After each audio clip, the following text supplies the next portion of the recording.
कि जब वोटिंग ली गई है, जब डिवीजन की मांग की गई थी, तो अंतर कितना था? सिर्फ 50 खासदार इधर थे तो आपने पूरा का कानून है तो वहां पर ले लिया था करके। और ठीक है, अब उनका साथ देने के लिए टीडीपी के हमारे चंद्रबाबू नायडू साहब है, जेडीयू के नीतीश कुमार साहब है, उन्होंने आज डर और खौफ में मोदी जी का साथ तो दे दिया, लेकिन 4 महीने के बाद उनको इलेक्शन के अंदर जाना है, वहां पे वो क्या सूरत लेकर जाने वाले हैं, ये भी है तो एक सवाल रहेगा।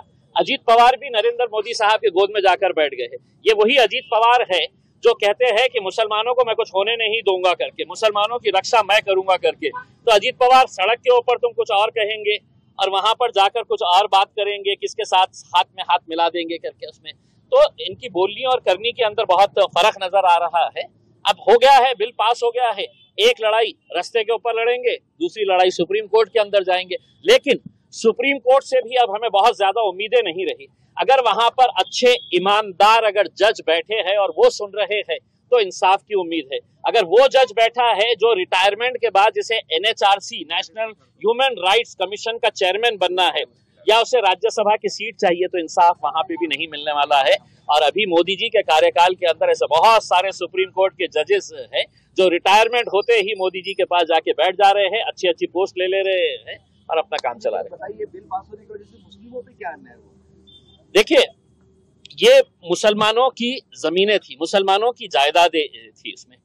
आज हमारे को जो खतरा हमारे ऊपर मंडला रहा है इसमें, ऑलरेडी पेपर के ऊपर आपको हजारों एकड़ जमीन नजर आ रही है। ये जमीनें वापस किस तरह से ली जा सकती है, इसके लिए कायदा बनाने की जरूरत थी। इसके अंदर पूरे बिल के अंदर कहीं कोई प्रावधान नहीं है। आपको ताज्जुब होगा अगर कोई मुतवल्ली पहले वक्फ की जमीन को बेचता है, वक्फ की जमीन को पहले बेचता है तो 2 साल की सजा और नॉन बेलेबल ऑफेंस था।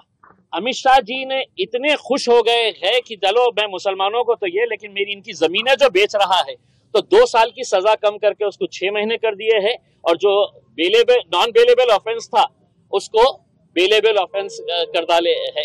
तो यानी कि आप इससे समझिए, अगर आपको सही मानों में मुसलमानों की अगर मदद करना था तो आपने इस कानून को सख्त बनाना था। आपने पूरे मुतवल्लियों को, पूरे जितने भी बोर्ड के मेंबर धांधलियां किए हैं, उनको कड़ी से कड़ी सजा कैसी मिल सकती है, हम उसका सपोर्ट करे होते।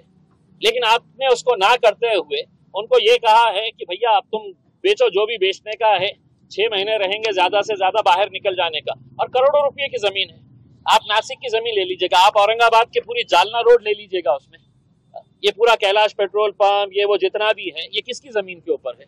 नारेगांव के अंदर 80 एकड़ जमीन है, पूरी की पूरी जमीन है, तो आपने विवादास्पद कर दी है। अब कलेक्टर साहब बैठेंगे और बोलेंगे कि नहीं ये सरकारी जमीन है करके, और कलेक्टर साहब कैसा बोलेंगे?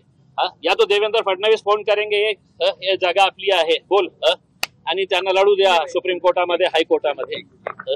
तुम्ही असं आता बोलताना असं म्हणाले की रस्त्यावरची